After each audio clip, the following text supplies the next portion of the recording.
This 1964 Martin 018 is in the shop for a bridge removal and reshaping and reattachment. There's a gap right here showing that the bridge is starting to lift. And the owner of this guitar, my friend Charlie, was advised by someone else not to worry about it because it's just a small gap. Actually, it's a pretty serious gap. And actually, it's an easy thing for you to diagnose with your own guitar if you see a gap starting to appear here. So what I'm going to do is bring the video camera in real close and show you step by step how you evaluate whether that gap at the bridge is actually a lifting problem that needs to be addressed, or it's just something you don't have to worry about.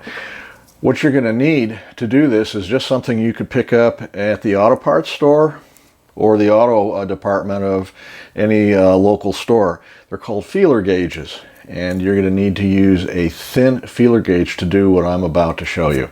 But any gap is a bad gap when it comes to the bridge holding to the top.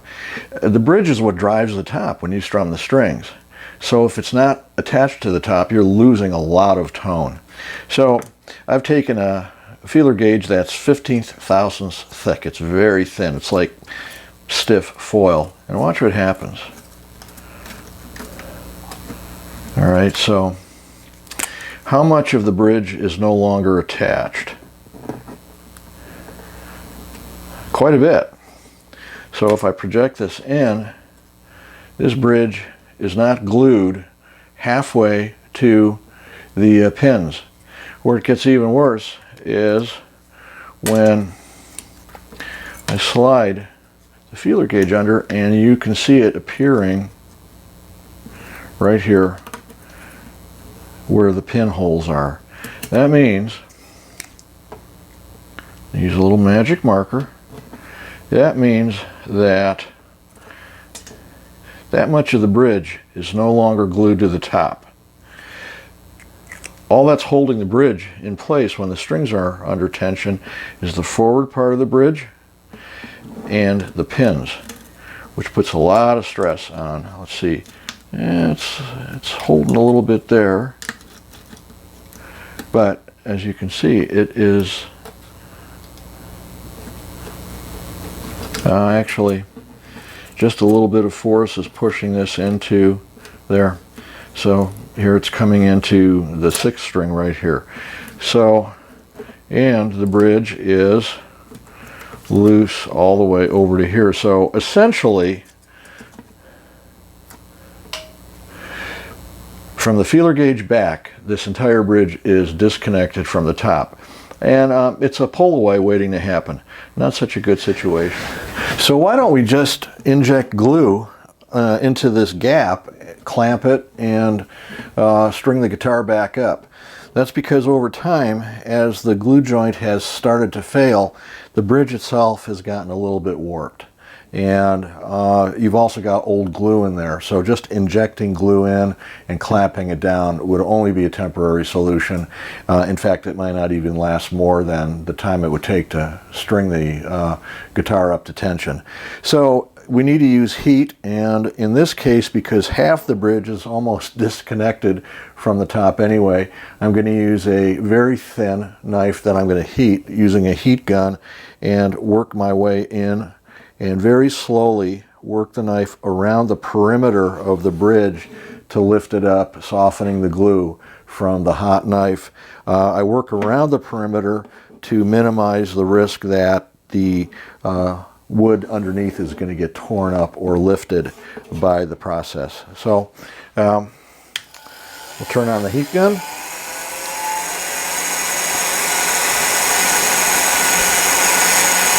You know it's hot enough when you can start smelling a bit of the heat of the, you get a bit of glue residue on the blade, and as soon as you can smell that, you know it's hot enough to start working in there. We're going to take our time.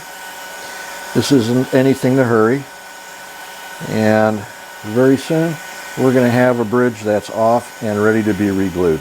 All right, so I've gone around with the palette knife to remove the bridge. I'd work my way around with the hot knife And here we have where it was glued. There's no real tear out here. There's just a hint of a couple splinters right there. But this is a really good removal. So, but what this tells us is an interesting story. This was the original bridge that was put on back in 1964. You can see there was a glue here, there was a glue here, but this bridge has lived its entire life without any glue on the main part of the bridge. No glue residue at all. It's possible that this was injected at some point in an attempt to get the bridge glued down, and this is why you don't try and inject glue and clamp it, because this is the result.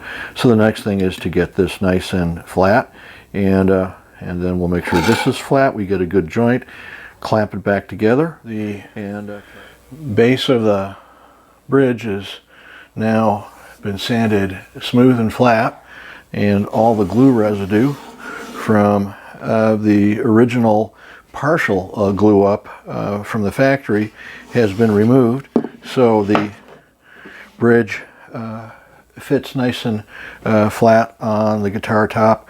So now the next step is just to glue it and clamp it very carefully, and then we'll walk away from it for about 24 hours and before we string it back up.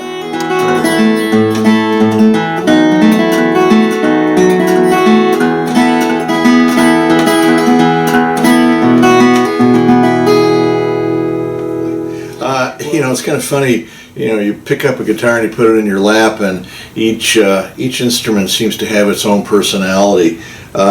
This one's really nice, it's very lively, and it's sort of a happy guitar, so I'm glad we got this bridge issue taken care of. Now the bridge is properly reattached to the guitar, and it's driving the top, so when I strum it, I can actually feel it vibrating against my rib cage, which is one of the signs of a well-built, nice instrument. So I hope it helped you understand how to evaluate a lifting bridge on your own guitar with a feeler gauge, and nothing more than that, to determine if you have an issue or not with your own bridges on your own guitars. So thanks for watching, and as always, keep on picking.